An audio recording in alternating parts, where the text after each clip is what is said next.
Hey guys, it's Mike here, and welcome to my power scaling series in which I'm going to be going through the entire Cell saga of Dragon Ball Z from start to finish. If you guys are interested, if you're new here, make sure to subscribe and enable all notifications, as well as hitting like and hyping this video up so that you'll be able to see every single one of these videos in this series right away when they come out. And in case that you missed some of the series along the way, make sure to check the end screen of this video when it's over so that you'll be able to in turn go to that playlist and see everything else leading up to this.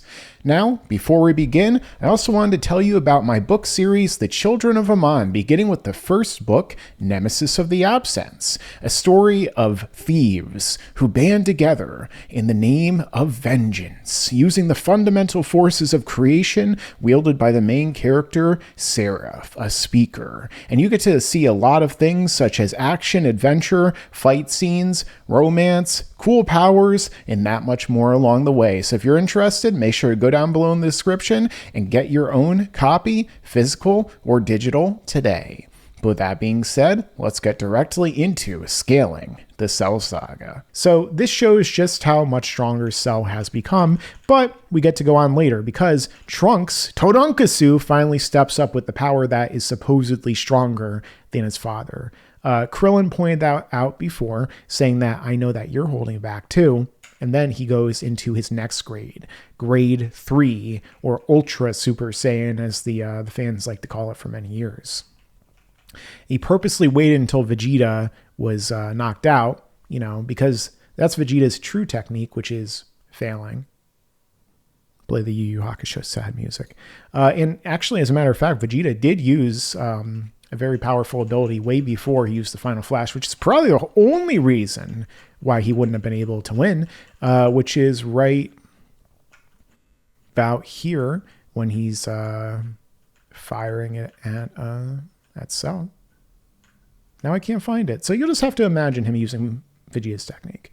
But here it is actually right here. Jeez. I'm already retconning myself. And Cell just kind of just like he does in the Cell games, he just like steps right through it and punches him in the face. I love it.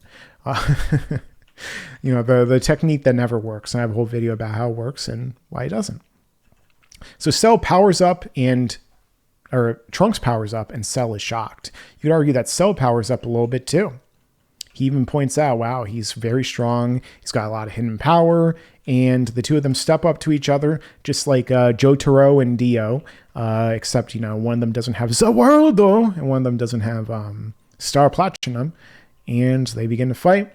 And, we see that Trunks is taking some shots from Cell, but when he really starts to go all out, it isn't really doing that much in terms of damage. However, this is where things are a little bit different, because in the manga version, things play out a lot, more one-sided in Cell's favor here.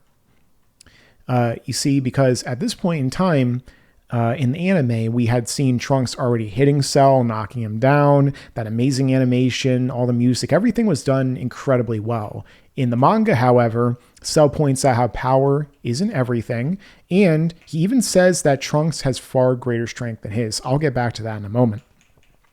And when that happens, we see that additionally, Trunks in the manga version is not even able to hit Cell at all, because the fact that, like I just said before, when a character bulks up as much as him, it has an inversely proportional impact on their speed.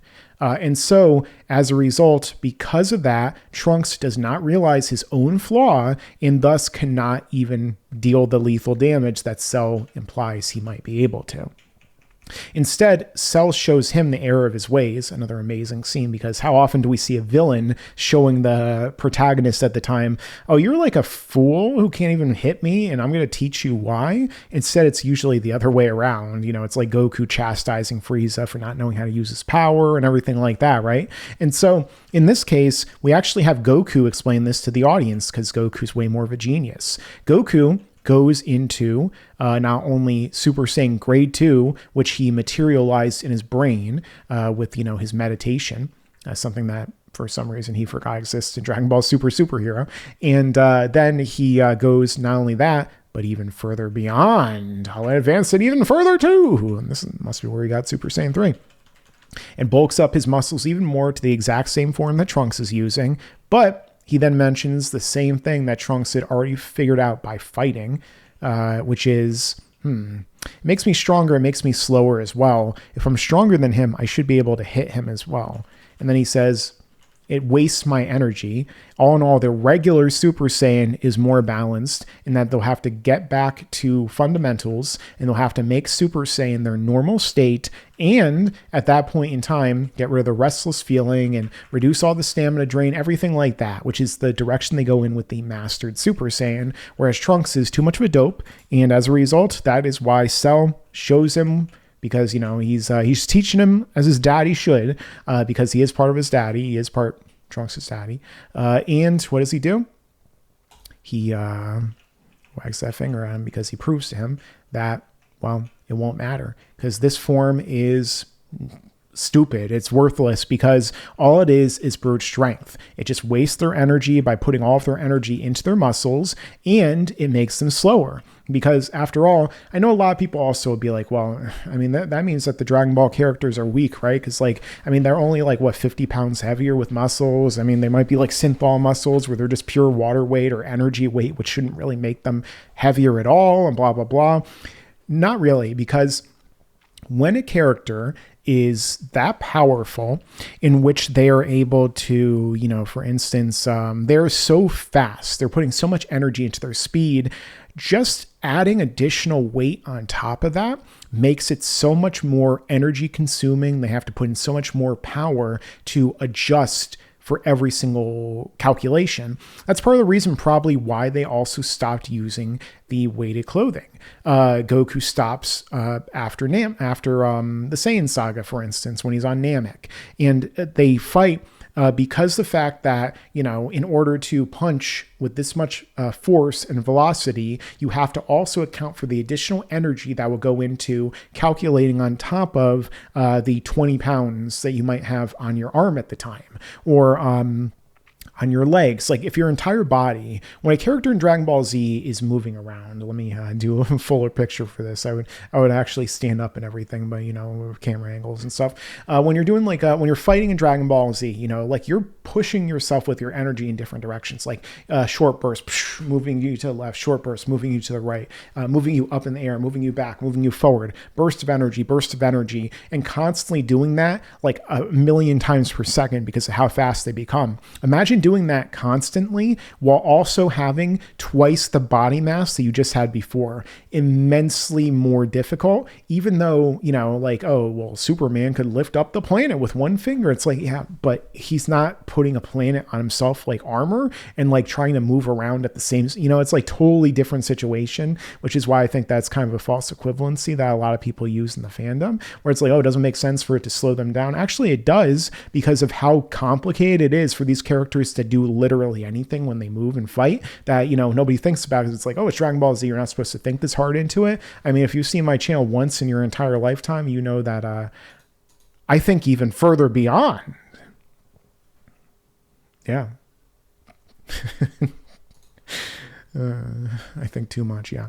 Anyway, the point is that Trunks, he realizes how dumb he is. And not just that, but additionally, another thing worth pointing out is that Trunks realizes that Vegeta already figured all this out way before he did too. Just like Goku figured it out when he hasn't even used the form to punch one time yet. He figured it out immediately that it is worthless because of how bulky it is. This means that Vegeta already figured out this move, which in turn means that Vegeta probably was still stronger than Trunks the entire time, and Trunks is just dumb, and he thought that he was stronger than his dad, but he was actually weaker the whole time. Or at the very least, if Trunks was stronger, he just was only ever so slightly stronger in his other forms and just held back slightly. But even then, I don't think so. I think that Vegeta was either the same level of power as Trunks the whole time, or he was stronger than his son, and that he gets stronger than his son after this as well when they enter into the time chamber. Trunks just thought, oh, my britches are so big. My dad ain't shit compared to me. I'd beat his ass any day of the week. You know, he's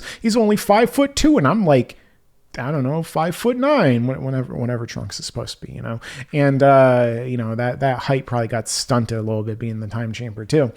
But either way, it's like, no, Trunks, no, oh, Baka Trunks. Baka, being full on weep right now. You're just a dumbass, and you never would have been able to beat your dad because you're so stupid. You would go into that form, and then he would just whoop your ass. So yeah, he would get the belt on you. He'd regrow his tail just to like rip it off and start whipping you with it, just like or he would get the sandal depending upon he'd get the chancleta or whatever they would call it, right? He would pray the pimp's prayer and slap you like Cat Williams in the Boondocks. So yeah, either way, when it comes to the strength, the whole idea is Trunks actually stronger than Cell, like he says right here? I don't think so.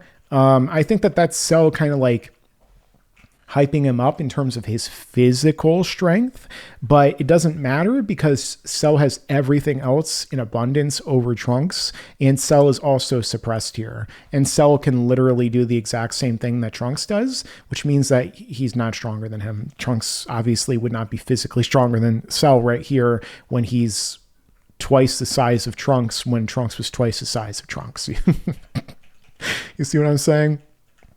So either way, Cell is just like he just obliterates everybody at this point in the story. Even Goku and Gohan, when they step out of the chamber, are no match for Cell if he goes full power, which we see right here when the two of them emerge. Hey guys, thanks for watching. Make sure to stay tuned for the next episode of this power scaling series of the Cell Saga. Also, get your own copy today of my first book, Nemesis of the Absence, the first in the Children of Mon series, because of course, as I always say, stick around, because there's a lot more to come in the future. Trunks. Future Trunks. And you better subscribe!